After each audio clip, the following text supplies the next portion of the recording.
Good evening. The television and radio stations of the United States and their affiliated stations are proud to provide facilities for a discussion of issues in the current political campaign by the two major candidates for the presidency. The candidates need no introduction. The Republican candidate, Vice President Richard M. Nixon, and the Democratic candidate, Senator John F. Kennedy. According to rules set by the candidates themselves, each man shall make an opening statement of approximately 8 minutes duration and a closing statement of approximately 3 minutes duration. In between, the candidates will answer or comment upon answers to questions put by a panel of correspondents. In this, the first discussion in a series of 4 joint appearances, the subject matter has been agreed will be restricted to internal or domestic American matters. And now for the first opening statement by Senator John F. Kennedy. Smith, Nixon. In the election of 1860, Abraham Lincoln said the question was whether this nation could exist half slave or half free. In the election of 1960, and with the world around us, the question is whether the world will exist half slave or half free, whether it will move in the direction of freedom, in the direction of the road that we are taking, or whether it will move in the direction of slavery. I think it will depend in great measure upon what we do here in the United States, that we build, on the kind of strength that we maintain. We discussed tonight domestic issues, but I would not want that to be any implication to be given that this does not involve directly our struggle with Mr. Khrushchev for survival. Mr. Khrushchev is in New York, and he maintains the communist offensive throughout the world because of the productive power of the Soviet Union itself. The Chinese communists have always had a large population, but they are important and dangerous now because they are mounting a major effort within their own country. The kind of country we have here, the kind of society we have, the kind of strength we build in the United States will be the defense of freedom.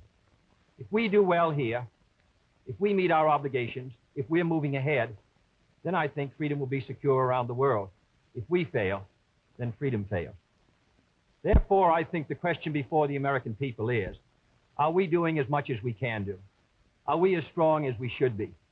Are we as strong as we must be if we're going to maintain our independence? And if we're going to maintain and hold out the hand of friendship to those who look to us for assistance, to those who look to us for survival? I should make it very clear that I do not think we're doing enough, that I am not satisfied as an American with the progress that we are making. This is a great country, but I think it could be a greater country. And this is a powerful country, but I think it could be a more powerful country. I'm not satisfied to have 50% of our steel mill capacity unused. I'm not satisfied when the United States had last year the lowest rate of economic growth of any major industrialized society in the world, because economic growth means strength and vitality. It means we're able to sustain our defenses. It means we're able to meet our commitments abroad. I'm not satisfied when we have over $9 billion worth of food, some of it rotting, even though there is a hungry world, and even though 4 million Americans wait every month for a food package from the government, which averages 5 cents a day per individual. I saw cases in West Virginia, here in the United States, where children took home part of their school lunch in order to feed their families, because I don't think we're meeting our obligation towards these Americans. I'm not satisfied when the Soviet Union is turning out twice as many scientists and engineers as we are. I'm not satisfied when many of our teachers are inadequately paid, or when our children go to school part-time shifts. I think we should have an educational system second to none. I'm not satisfied when I see men like Jimmy Hoffa in charge of the largest union in the United States, still free. I'm not satisfied when we are failing to develop the natural resources of the United States to the fullest. Here in the United States, which developed the Tennessee Valley and which built the Grand Coulee and the other dams in the northwest United States, at the present rate of hydropower production, and that is the hallmark of an industrialized society, the Soviet Union by 1975 will be producing more power than we are. These are all the things, I think, in this country that can make our society strong or can mean that it stands still. I'm not satisfied until every American enjoys his full constitutional rights. If a Negro baby is born, and this is true also of Puerto Ricans and Mexicans in some of our cities, he has about 1/2 as much chance to get through high school as a white baby. He has 1/3 as much chance to get through college as a white student. He has about 1/3 as much chance to be a professional man, about 1/2 as much chance to own a house. He has about 4 times as much chance that he'll be out of work in his life as the white baby. I think we can do better. I don't want the talents of any American to go to waste. I know that there are those who say that we want to turn everything over to the government. I don't at all. I want the individuals to meet their responsibilities. And I want the states to meet their responsibilities. But I think there is also a national responsibility. The argument has been used against every piece of social legislation in the last 25 years. The people of the United States individually could not have developed the Tennessee Valley. Collectively, they could have. A cotton farmer in Georgia, or a peanut farmer, or a dairy farmer in Wisconsin or Minnesota, he cannot protect himself against the forces of supply and demand in the marketplace, but working together in effective governmental programs, he can do so. 17 million Americans who live over 65 on an average Social Security check of about $78 a month. They're not able to sustain themselves individually, but they can sustain themselves through the Social Security system. I don't believe in big government, but I believe in effective governmental action. And I think that's the only way that the United States is going to maintain its freedom. It's the only way that we're going to move ahead. I think we can do a better job. I think we're going to have to do a better job if we are going to meet the responsibilities which time and events have placed upon us. We cannot turn the job over to anyone else. If the United States fails, then the whole cause of freedom fails. And I think it depends in great measure on what we do here in this country. The reason Franklin Roosevelt was a good neighbor in Latin America was because he was a good neighbor in the United States. Because they felt that the American society was moving again. I want us to recapture that image. I want people in Latin America and Africa and Asia to start to look to America, to see how we're doing things, to wonder what the President of the United States is doing, and not to look at Khrushchev or look at the Chinese communists. That is the obligation upon our generation. In 1933, Franklin Roosevelt said in his inaugural that this generation of Americans has a rendezvous with destiny. I think our generation of Americans has the same rendezvous. The question now is, can freedom be maintained under the most severe attack it has ever known? I think it can be. And I think in the final analysis, it depends upon what we do here. I think it's time America started moving again. And now the opening statement by Vice President Richard M. Nixon. Smith, Senator Kennedy. The things that Senator Kennedy has said, many of us can agree with. There is no question but that we cannot discuss our internal affairs in the United States without recognizing that they have a tremendous bearing on our international position. There is no question but that this nation cannot stand still because we are in a deadly competition, a competition not only with the men in the Kremlin, but the men in Peking. We're ahead in this competition, as Senator Kennedy, I think, has implied. But when you're in a race, the only way to stay ahead is to move ahead. And I subscribe completely to the spirit that Senator Kennedy has expressed tonight, the spirit that the United States should move ahead. Where then do we disagree? I think we disagree on the implication of his remarks tonight and on the statements that he has made on many occasions during his campaign to the effect that the United States has been standing still. We heard tonight, for example, the statement made that our growth in national product last year was the lowest of any industrial nation in the world. Now, last year, of course, was 1958. That happened to be a recession year. But when we look at the growth of GNP this year, a year of recovery, we find that it's 6 9/10% and one of the highest in the world today. More about that later. Looking then to this problem of how the United States should move ahead and where the United States is moving, I think it is well that we take the advice of a very famous campaigner, Let's look at the record. Is the United States standing still? Is it true that this administration, as Senator Kennedy has charged, has been an administration of retreat, of defeat, of stagnation? Is it true that, as far as this country is concerned, in the field of electric power, in all of the fields that he has mentioned, we have not been moving ahead? Well, we have a comparison that we can make. We have the record of the Truman administration of 7.5 years and the 7.5 years of the Eisenhower administration. When we compare these two records in the areas that Senator Kennedy has discussed tonight, I think we find that America has been moving ahead. Let's take schools. We have built more schools in these last 7.5 years than we built in the previous 7.5, for that matter, in the previous 20 years. Let's take hydroelectric power.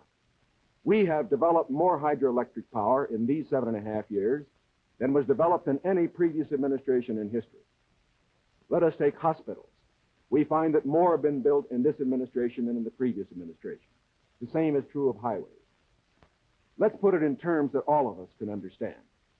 We often hear gross national product discussed, and in that respect, may I say that when we compare the growth in this administration with that of the previous administration, that then there was a total growth of 11% over 7 years. In this administration, there's been a total growth of 19% over 7 years. That shows that there's been more growth in this administration than in its predecessors. But let's not put it there. Let's put it in terms of the average family. What has happened to you? We find that your wages have gone up 5 times as much in the Eisenhower administration as they did in the Truman administration. What about the prices you pay? We find that the prices you pay went up 5 times as much in the Truman administration as they did in the Eisenhower administration. What's the net result of this? This means that the average family income went up 15% in the Eisenhower years as against 2% in the Truman years. Now, this is not standing still. But good as this record is, may I emphasize, it isn't enough. A record is never something to stand on. It's something to build on. And in building on this record, I believe that we have the secret for progress. We know the way to progress. And I think, first of all, our own record proves that we know the way. Senator Kennedy has suggested that he believes he knows the way. I respect the sincerity with which he makes that suggestion. But on the other hand, when we look at the various programs that he offers, they do not seem to be new. They seem to be simply retreads of the programs of the Truman administration which preceded it. And I would suggest that during the course of the evening, he might indicate those areas in which his programs are new, where they will mean more progress than we had then. What kind of programs are we for? We are for programs that will expand educational opportunities, that will give to all Americans their equal chance for education, for all of the things which are necessary and dear to the hearts of our people. We are for programs, in addition, which will see that our medical care for the aged is much better handled than it is at the present time. Here again, may I indicate that Senator Kennedy and I are not in disagreement as to the aim. We both want to help the old people. We want to see that they do have adequate medical care. The question is the means. I think that the means that I advocate will reach that goal better than the means that he advocates. I could give better examples, but for whatever it is, whether it's in the field of housing or health or medical care or schools or the development of electric power, we have programs which we believe will move America, move her forward and build on the wonderful record that we have made over these past 7.5 years. Now, when we look at these programs, might I suggest that in evaluating them, we often have a tendency to say that the test of a program is how much you're spending.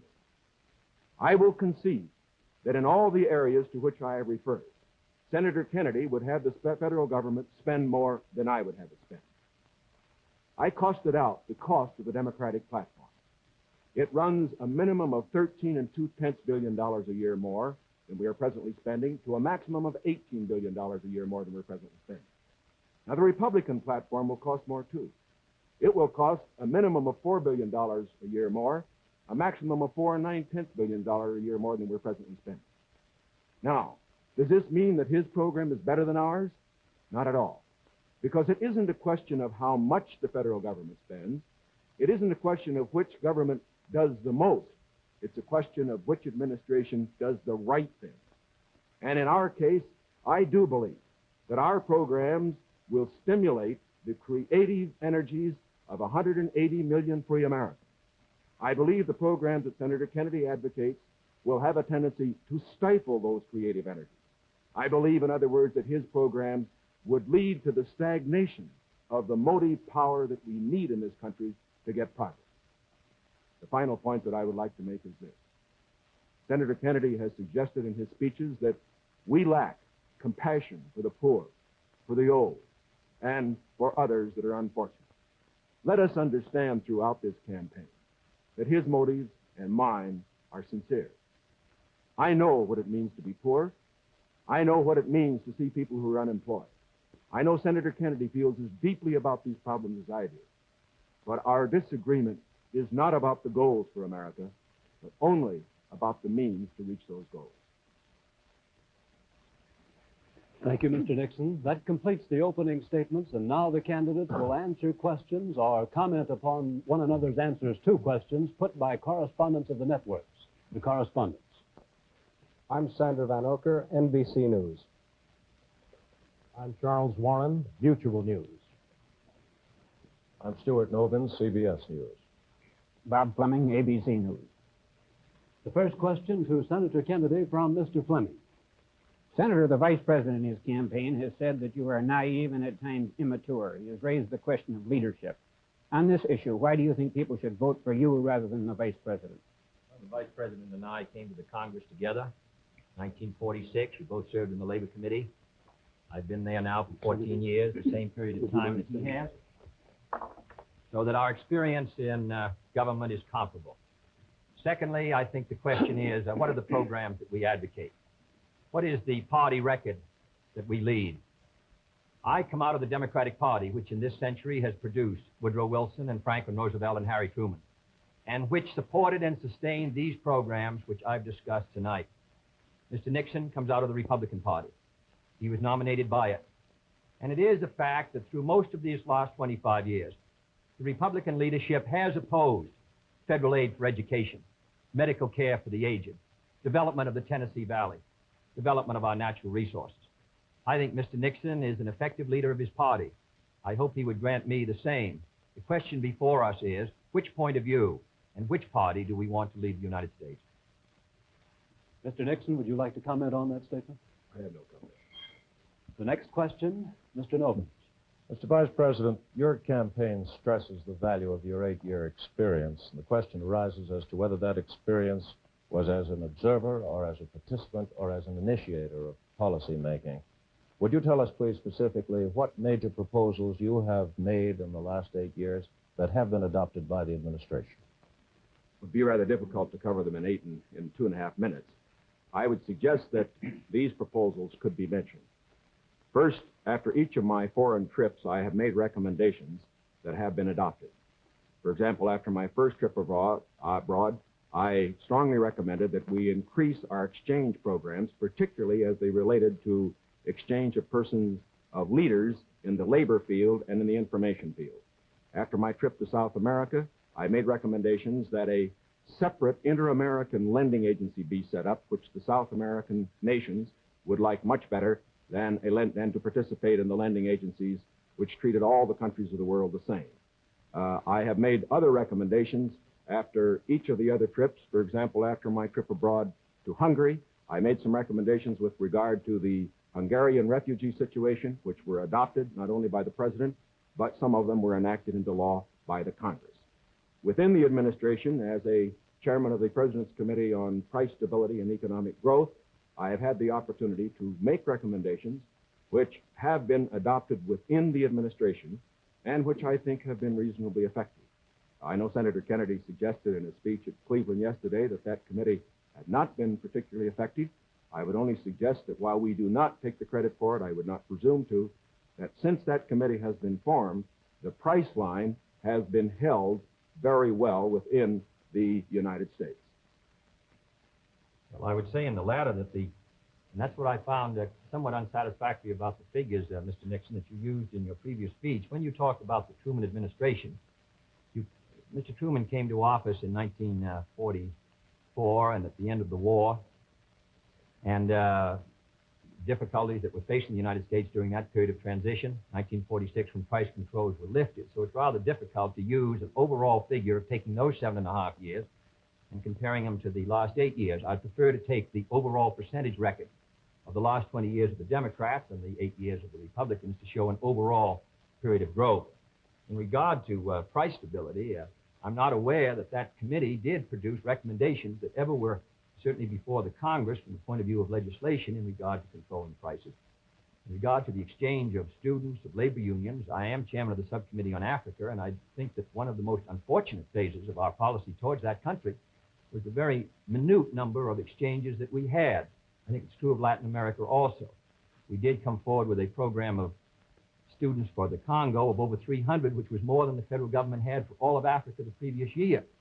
So that I don't think that we have moved, at least in those two areas, with sufficient vigor. The next question to Senator Kennedy from Mr. Warren. Senator Kennedy, during your brief speech a few minutes ago, you mentioned farm surpluses. I'd like to ask this. It's a fact, I think, that presidential candidates traditionally make promises to farmers. Lots of people, I think, don't understand why the government pays farmers for not producing certain crops, or paying farmers if they overproduce, for that matter. Let me ask, sir, why can't the farmer operate like the businessman who operates a factory? If an auto company overproduces a certain model car, Uncle Sam doesn't step in and buy up the surplus. Why this constant courting of the farmer? Well, because I think that if the federal government moved out of the program and withdrew its support, then I think you would have complete economic chaos. The farmer plants in the spring and harvests in the fall. There are hundreds of thousands of them. They're not able to control their market very well. They bring their crops in or their livestock in, many of them about the same time. They have only a few purchasers that buy their milk or their hogs, few large companies in many cases, and therefore the farmer is not in a position to bargain very effectively in the marketplace. I think the experience of the 20s has shown what a free market could do to agriculture. And if the agricultural economy collapses, then the economy of the rest of the United States sooner or later will collapse. The farmers are the #1 market for the automobile industry of the United States. The automobile industry is the #1 market for steel. So if the farmer's economy continues to decline as sharply as it has in recent years, then I think you would have a recession in the rest of the country. So I think the case for the government intervention is a good one. Secondly, my objection to present farm policy is that there are no effective controls to bring supply and demand into better balance. The dropping of the support price in order to limit production does not work. And we now have the highest surpluses, $9 billion worth. We've had a higher tax load from the Treasury for the farmer in the last few years with the lowest farm income in many years. I think that this farm policy has failed. And my judgment, the only policy that will work will be for effective supply and demand to be in balance. And that can only be done through governmental action. I therefore suggest that in those basic commodities which are supported, that the federal government, after endorsement by the farmers in that commodity, attempt to bring supply and demand into balance. Attempt effective production controls so that we won't have that 5 or 6% surplus which breaks the price 15 or 20%. I think Mr. Benson's program has failed. And I must say, after reading the Vice President's speech before the farmers as he read mine, I don't believe that it's very much different from Mr. Benson. I don't think it provides effective governmental controls. I think the support prices are tied to the average market price of the last 3 years, which was Mr. Benson's theory. I therefore do not believe that this is a sharp enough breach with the past to give us any hope of success for the future. Mr. Nixon, comment? I, of course, disagree with Senator Kennedy insofar as his suggestion as to what should be done on the farm program. He has made the suggestion that what we need is to move in the direction of more government controls, a suggestion that would also mean raising prices that the consumers pay for products and imposing upon the farmers controls on acreage even far more than they have today. I think this is the wrong direction. I don't think this has worked in the past. I do not think it will work in the future. The program that I have advocated is one which departs from the present program that we have in this respect. It recognizes that the government has a responsibility to get the farmer out of the trouble he presently is in because the government got him into it. And that's the fundamental reason why we can't let the farmer go by himself at the present time. The farmer produced these surpluses because the government asked him to through legislation during the war. Now that we have these surpluses, it's our responsibility to indemnify the farmer during that period that we get rid of the surpluses. Until we get the surpluses off the farmer's back, however, we should have a program, such as I announced, which will see that farm income holds up. But I would propose holding that income up, not through a type of program that Senator Kennedy has suggested that would raise prices, but one that would indemnify the farmer, pay the farmer in kind from the products which are in surplus. The next question to Vice President Nixon from Mr. Van Oker. Mr. Vice President, since the question of executive leadership is a very important campaign issue, I'd like to follow Mr. Noven's question. Now, Republican campaign slogans, you see them on signs around the country as we did last week, say, it's experience that counts. That's over a picture of yourself, sir, implying that you've had more governmental executive decision-making experience than your opponent. Now, in his news conference on August 24th, President Eisenhower was asked to give one example of a major idea of yours that he adopted. His reply was, and I'm quoting, "If you give me a week, I might think of one. I don't remember." Now, that was a month ago, sir, and the President hasn't brought it up since.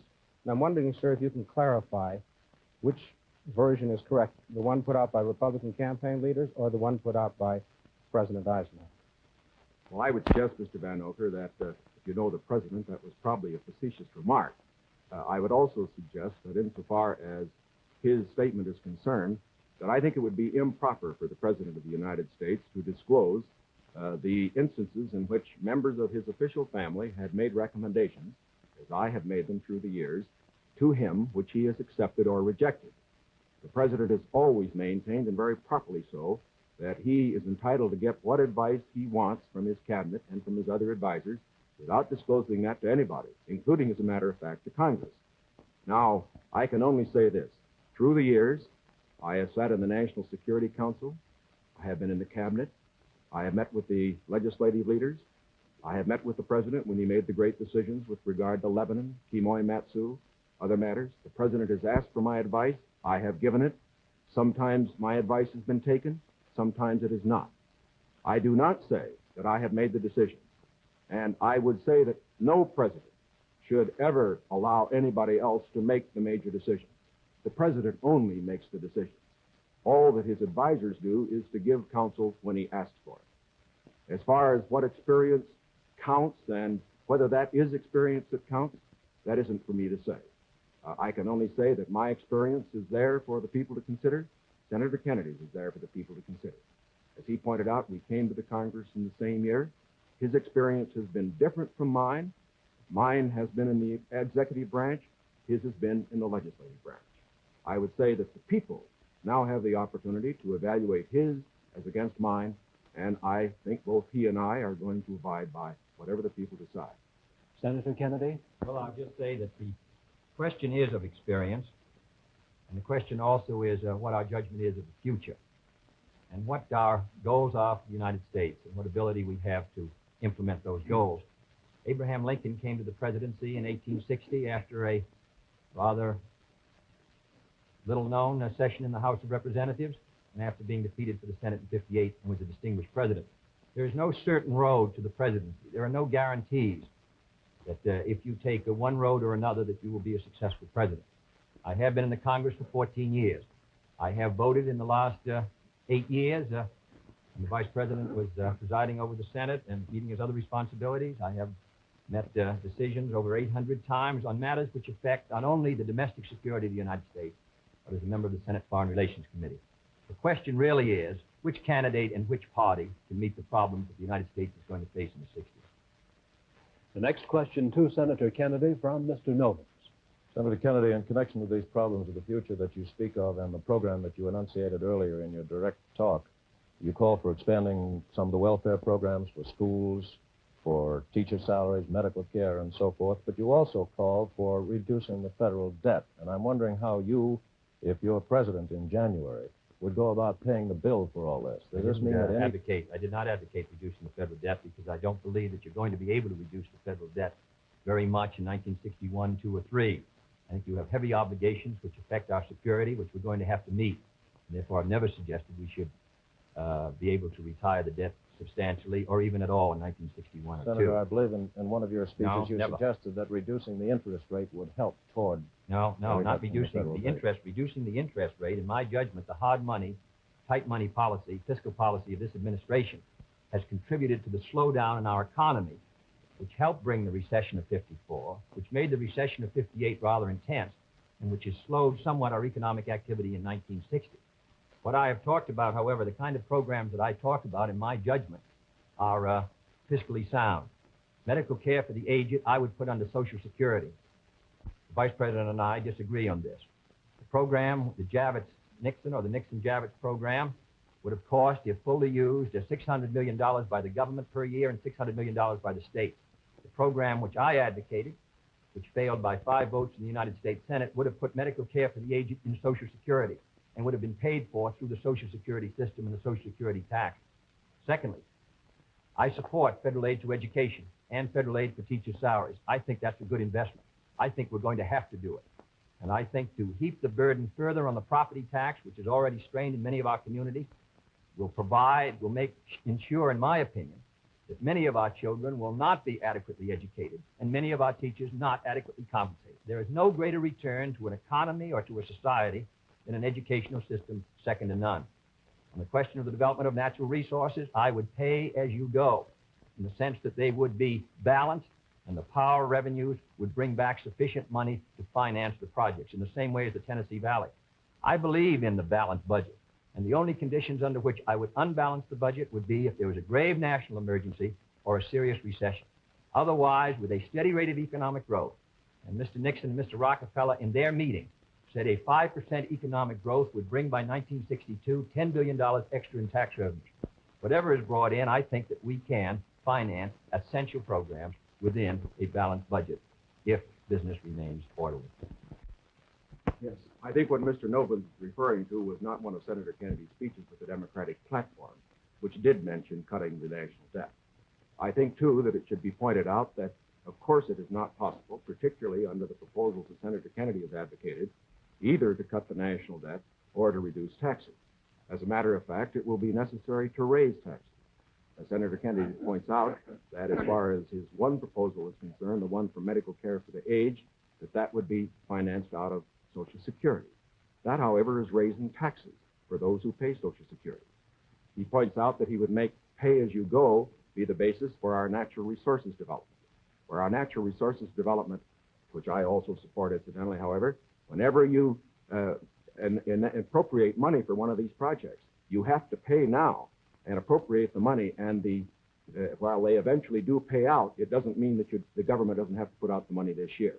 And so I would say that in all of these proposals Senator Kennedy has made, they will result in one of two things.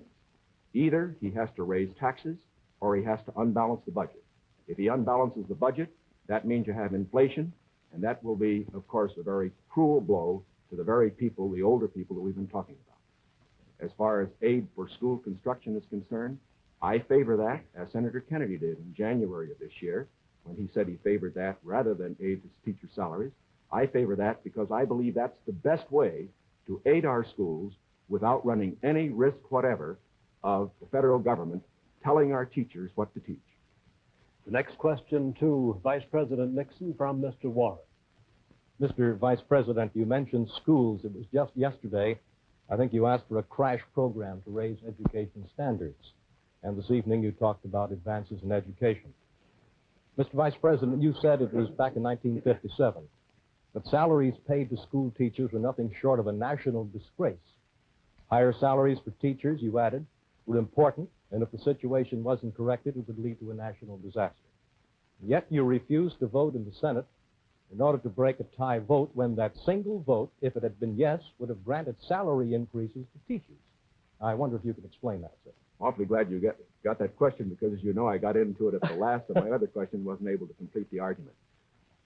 I think that the reason that I voted against having the federal government pay teacher salaries was probably the very reason that concerned Senator Kennedy when in January of this year in his kickoff press conference, he said that he favored aid for school construction, but at that time did not feel that there should be aid for teacher salaries. At least that's the way I read his remarks. Now, why should there be any question about the federal government aiding teacher salaries? Why did Senator Kennedy take that position then? Why do I take it now? We both took it then, and I take it now for this reason. We want higher teacher salaries. We need higher teacher salaries. But we also want our education to be free of federal control.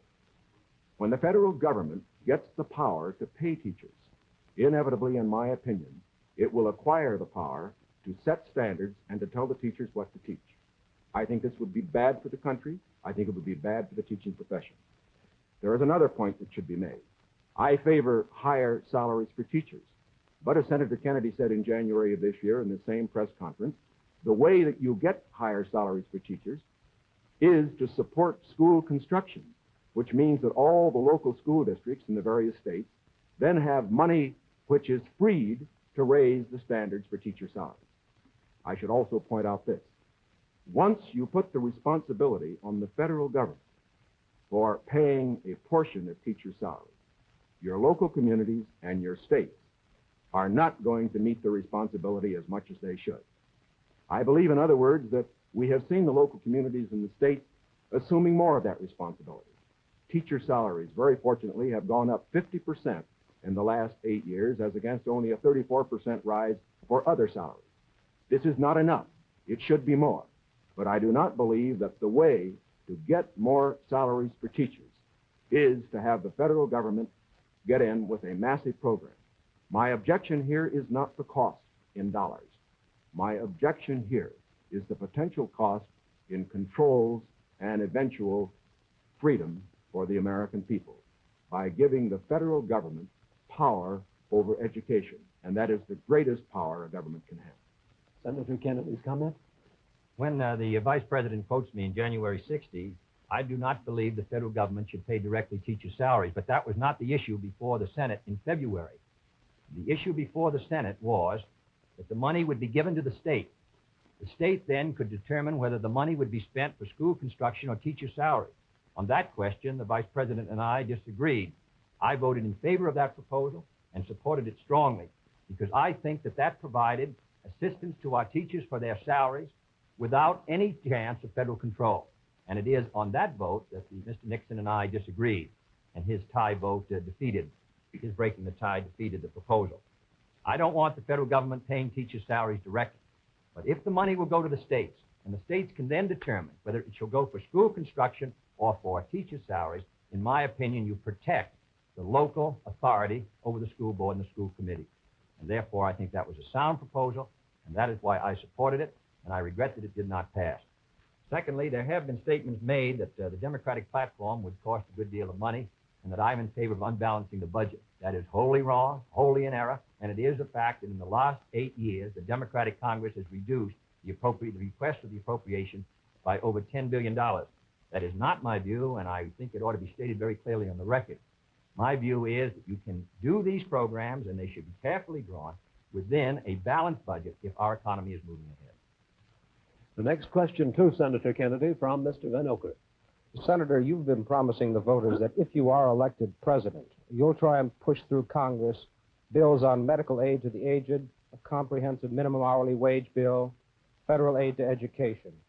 Now, in the August post-convention session of the Congress, when you at least held up the possibility you could one day be president, and when you had overwhelming majorities, especially in the Senate, you could not get action on these bills. Now, how do you feel that you'll be able to get them in January if you weren't able to get them in August? If I may take the bills, we did pass in the Senate a bill to provide a $1.25 minimum wage. It failed because the House did not pass it, and the House failed by 11 votes. And I might say that 2/3 of the Republicans in the House voted against a $1.25 minimum wage, and a majority of the Democrats sustained it. Nearly 2/3 of them voted for the $1.25. We were threatened by a veto if we passed $1.25. It's extremely difficult, with the great power that the president does, to pass any bill when the president is opposing. All the president needs to sustain his veto of any bill is 1/3 +1 in either the House or the Senate. Secondly, we passed a federal aid to education bill in the Senate. It failed to come to the floor of the House of Representatives. It was killed in the Rules Committee. And it is a fact in the August session that the 4 members of the Rules Committee who were Republicans, joining with 2 Democrats, voted against sending the aid to education bill to the floor of the House. 4 Democrats voted for it. Every Republican on the Rules Committee voted against sending that bill to be considered by the members of the House of Representatives. Thirdly, on medical care for the aged. This is the same fight that's been going on for 25 years in Social Security. We wanted to tie it to Social Security. We offered an amendment to do so. 44 Democrats voted for it. 1 Republican voted for it. And we were informed at the time it came to a vote that if it was adopted, the President of the United States would veto it. In my judgment, a vigorous Democratic president, supported by a Democratic majority in the House and Senate, can win the support for these programs.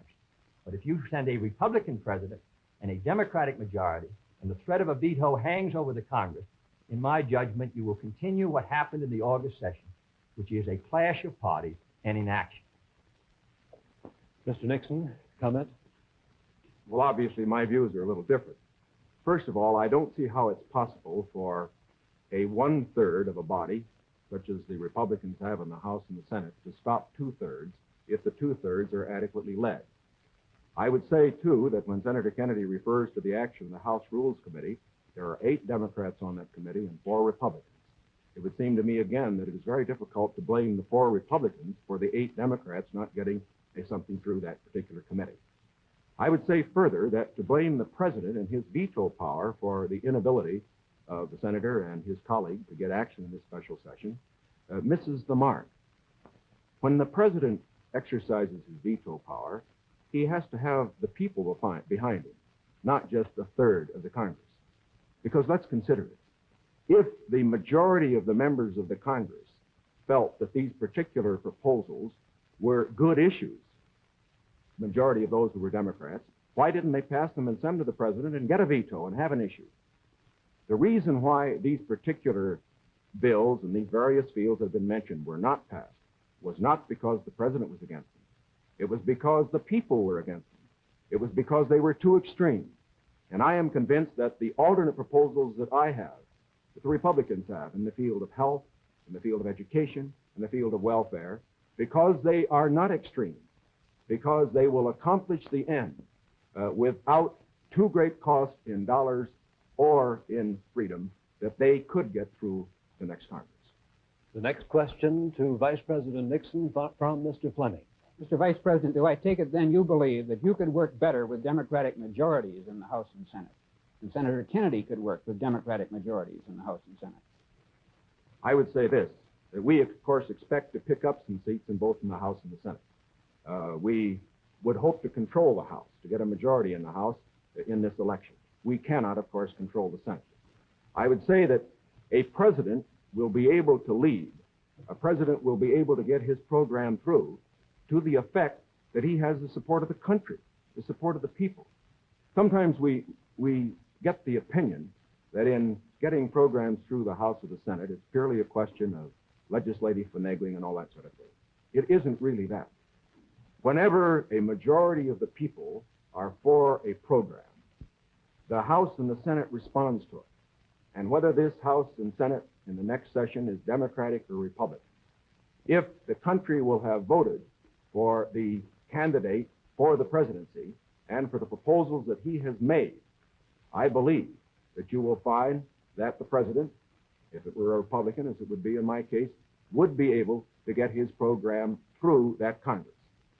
Now, I also say that as far as Senator Kennedy's proposals are concerned, that, again, the question is not simply one of a presidential veto stopping programs. You must always remember that a president can't stop anything unless he has the people behind him.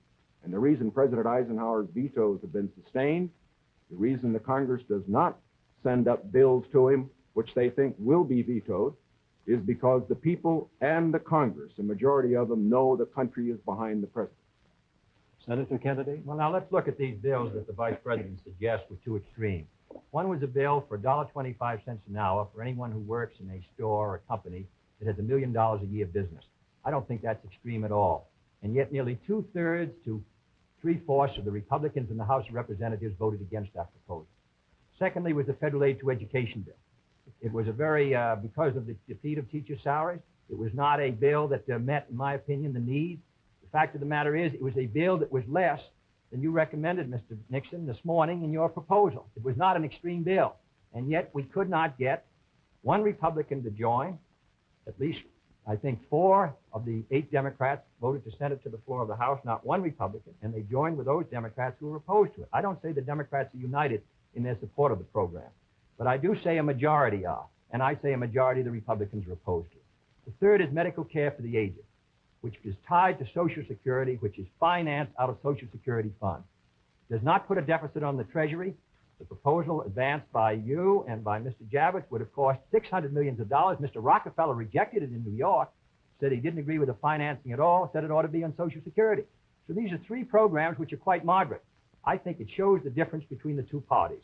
One party is ready to move in these programs, the other party gives them lip service. Mr. Warren's question for Senator Kennedy. Senator Kennedy, on another subject, communism is so often described as an ideology or a belief that exists somewhere other than in the United States.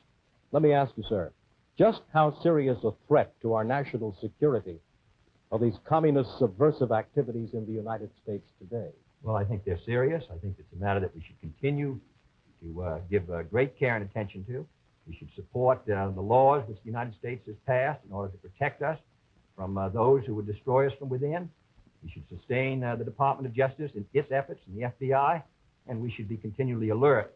I think if the United States is maintaining a strong society here in the United States, I think that we can meet any internal threat. The major threat is external and will continue. Mr. Nixon, comment? I agree with Senator Kennedy's appraisal generally in this respect.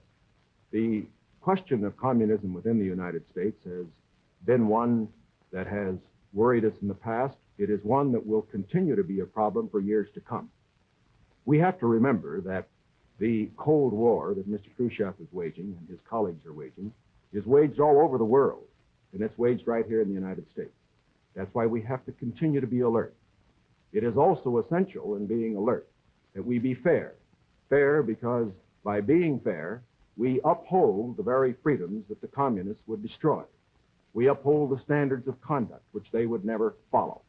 And in this connection, I think that we must look to the future, having in mind the fact that we fight communism at home, not only by our laws to deal with communists, the few who do become communists and the few who do become fellow travelers, but we also fight communism at home by moving against those various injustices which exist in our society, which the communists feed upon.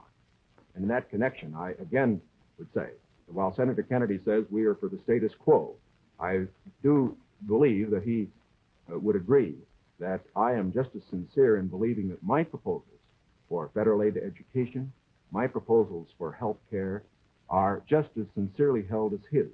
The question, again, is not one of goals. We're for those goals. It's one of means. Mr. Van Oker's question for Vice President Nixon. Mr. Vice President, in one of your earlier statements, you said, we've moved ahead, we've built more schools, we've built more hospitals. Now, sir, isn't it true that the building of more schools is a local matter for financing?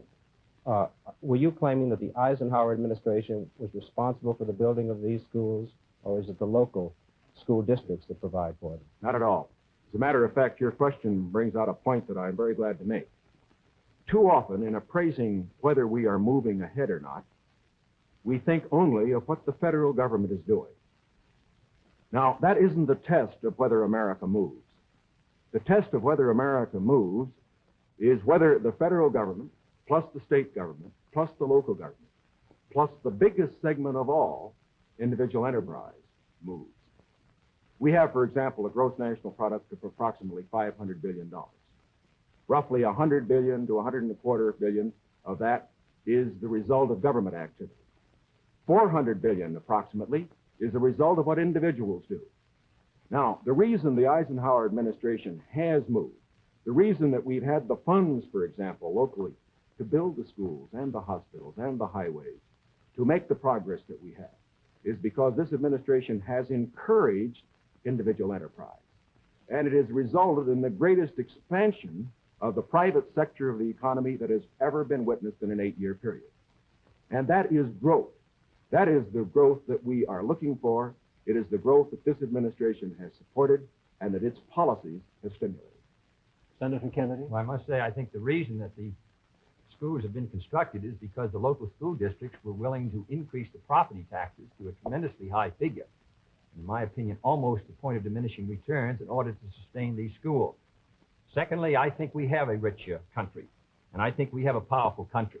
I think what we have to do, however, is have the president and the leadership set before our country exactly what we must do in the next decade if we're going to maintain our security in education, in economic growth, in development of natural resources.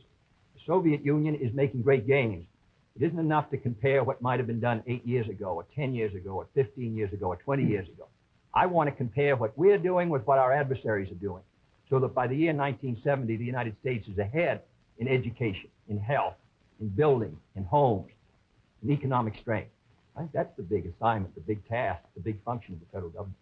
Can I have the summation time, please? We've completed our questions and our comments, and in just a moment we'll have the summation time. This will allow 3 minutes and 20 seconds for the summation by each candidate. 3 minutes and 20 seconds for each candidate. Vice President Nixon, will you make the first summation? Thank you, Mr. Smith. Senator Kennedy, first of all, I think it is well to put in perspective where we really do stand with regard to the Soviet Union in this whole matter of growth. The Soviet Union has been moving faster than we have, but the reason for that is obvious. They start from a much lower base. Although they have been moving faster in growth than we have, we find, for example, today, that their total gross national product is only 44% of our total gross national product. That's the same percentage that it was 20 years ago. And as far as the absolute gap is concerned, we find that the United States is even further ahead than it was 20 years ago. Is this any reason for complacency? Not at all. Because these are determined men. They are fanatical men. And we have to get the very most out of our economy. I agree with Senator Kennedy completely on that scope. Where we disagree is in the means that we would use to get the most out of our economy. I respectfully submit that Senator Kennedy too often would rely too much on the federal government, on what it would do to solve our problems, to stimulate growth. I believe that when we examine the Democratic platform, when we examine the proposals that he has discussed tonight, when we compare them with the proposals that I have made, that these proposals that he makes would not result in greater growth for this country than would be the case if we followed the programs that I have advocated. There are many of the points that he has made that I would like to comment upon. The one in the field of health is worth mentioning. Our health program, the one that Senator Javits and other Republican senators as well as I supported, is one that provides for all people over 65 who want health insurance the opportunity to have it if they want it. It provides a choice of having either government insurance or private insurance. But it compels nobody to have insurance who does not want it. His program under Social Security would require everybody who had Social Security to take government health insurance whether he wanted it or not. And it would not cover several million people who are not covered by Social Security at all. Here is one place where I think that our program does a better job than his. The other point that I would make is this. This downgrading of how much things cost, I think many of our people will understand better when they look at what happened during the Truman administration when the government was spending more than it took in. We found savings over a lifetime eaten up by inflation. We found the people who could least afford it, people on retired incomes, people on fixed incomes, we found them unable to meet their bills at the end of the month. It is essential that a man who's president of this country certainly stand for every program that will mean for growth. And I stand for programs that will mean growth and progress. But it is also essential that he not allow a dollar spent that could be better spent by the people themselves. Senator Kennedy, your conclusion? The point was made by Mr. Nixon that the Soviet production is only 44% of ours. I must say that 44% in that Soviet country is causing us a good deal of trouble tonight. I want to make sure that it stays in that relationship. I don't want to see the day when it's 60% of ours and 70 and 75 and 80 and 90% of ours, with all the force and power that it could bring to bear in order to cause our destruction. Secondly, the Vice President mentioned medical care for the aged. Our program was an amendment to the Kerr bill. The Kerr bill provided assistance to all those who were not on Social Security. I think it's a very clear contrast. 1935, when the Social Security Act was written, 94 out of 95 Republicans voted against it. Mr. Landon ran in 1936 to repeal it. In August of 1960, when we tried to get it again, but this time for medical care, we received the support of one Republican in the Senate on this occasion. Thirdly, I think the question before the American people is, as they look at this country and as they look at the world around them, the goals are the same for all Americans. The means are at question. The means are at issue. If you feel that everything that is being done now is satisfactory, that the relative power and prestige and strength of the United States is increasing in relation to that of the communists, that we are gaining more security, that we are achieving everything as a nation that we should achieve, that we're achieving a better life for our citizens and greater strength, then I agree. I think you should vote for Mr. Nixon. But if you feel that we have to move again in the 60s, that the function of the president is to set before the people the unfinished business of our society, as Franklin Roosevelt did in the 30s, the agenda for our people, what we must do as a society to meet our needs in this country and protect our security and help the cause of freedom. As I said at the beginning, the question before us all, that faces all Republicans and all Democrats, is, can freedom in the next generation conquer, or are the communists going to be successful? That's the great issue. And if we meet our responsibilities, I think freedom will conquer. If we fail to move ahead, if we fail to develop sufficient military and economic and social strength here in this country, then I think that the tide could begin to run against us. And I don't want historians 10 years from now to say, these were the years when the tide ran out for the United States. I want them to say, these were the years when the tide came in. These were the years when the United States started to move again. That's the question before the American people, and only you can decide what you want this country to be, what you want to do with the future. I think we're ready to move, and it is to that great task, if we're successful, that we will address ourselves. Thank you very much, gentlemen. This hour has gone by all too quickly. Thank you very much for permitting us to present the next President of the United States on this unique program. I've been asked by the candidates to thank the American networks and the affiliated stations for providing time and facilities for this joint appearance. Other debates in this series will be announced later and will be on different subjects. This is Howard K. Smith. Good night from Chicago.